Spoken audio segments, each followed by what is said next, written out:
agency license. I'm getting bonded this week, and within 30 days, I hope the talent agency's up and running. So. Why are you still in this industry? What is it primarily? Is it money?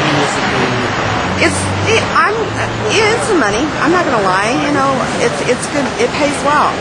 But I also want to be there for the girls so they don't find themselves in a situation and of following in the footsteps that a lot of girls follow in. And the drug situations, and also they go to a scene and they say it's going to be a boy-girl scene. It ends up being an anal scene. You know, that they said, oh, we're going to throw this in last minute, and they feel like they have to do it because they're there, and they feel like otherwise if they don't, the director's not going to hire them anymore. Well, when I started the talent agency with Michael and he has a security guard company, and we're going to have security guards take them to and from their shoots, and we'll make sure up front that they only do those things that they're asked to do, you know, on film, and not asked to do extra, because if they have to do extra and they're willing to do it, then they're going to have to pay extra to the girls.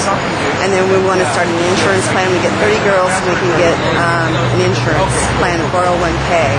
So we're looking at that, and also Kaiser Insurance. We need at least 30 employees with the agency before we can get that.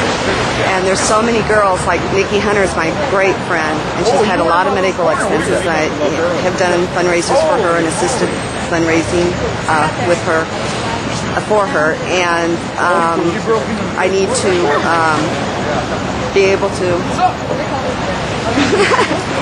and I just want to be able to help the girls out on the insurance part of it, to be able to, that they'll have medical coverage. I think it's very important in this industry, and so many don't. They don't think it's important until it's too late.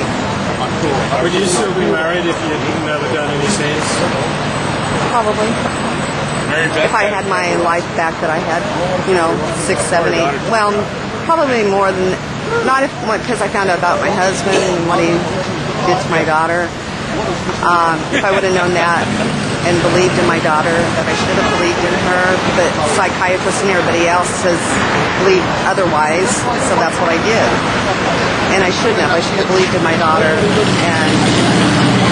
But when you have been married to someone so long that's so controlling that you believe everything they say, and you kind of like, well, the psychiatrists are saying the same thing, you know, that she's lying. So you have a husband that's controlling, and you have a psychiatrist saying that she's lying.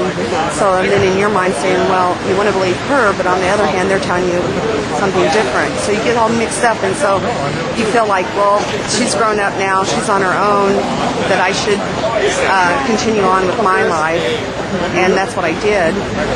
And I chose the wrong path. I should have gone with my heart instead of my head. How did being a porn star affect your marriage? Very much.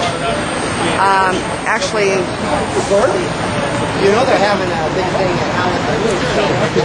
it affected my marriage basically because before I had never, in 28 years of our marriage, I never had sex with anyone else but my husband. It was just between the two of us. And then after he liked seeing me be with other men and stuff, then I felt like that he was being it only takes 6 double A. He was being more involved in watching me be with other men than he was actually with me. It's really hard on a marriage, I believe, a relationship. Even though they say, oh, you can still do it.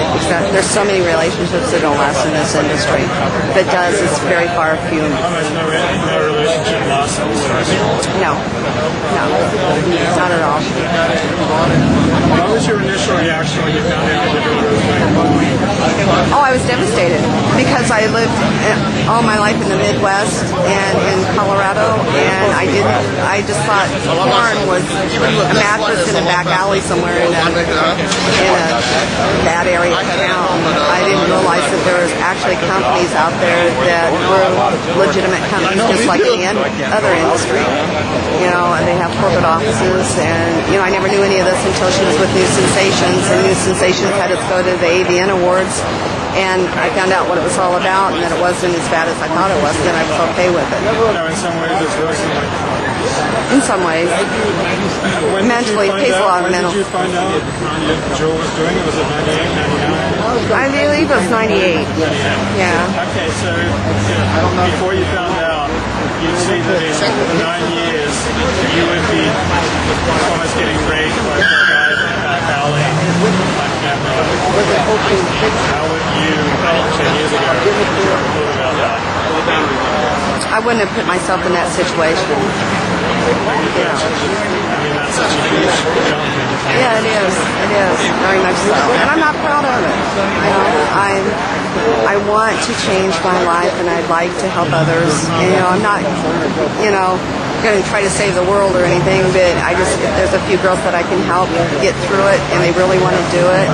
That's fine, and I'm doing something now that I want to do, not that I'm forced to do. Why do you think that porn can be reformed? Rather than it's just a cesspool and everything's just a band-aid? Yeah, most things are a Band-Aid. Nothing really can be truly reformed at all. People have to come to terms in their own minds on what they want to do with their lives. And I'm just there to answer questions if they have anything.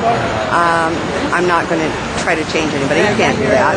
They are who they are. And I'm just there to help them on their way, you know, and give them my experiences that I've gone through and my daughter's gone through, and just be there for them. I'm going to grab some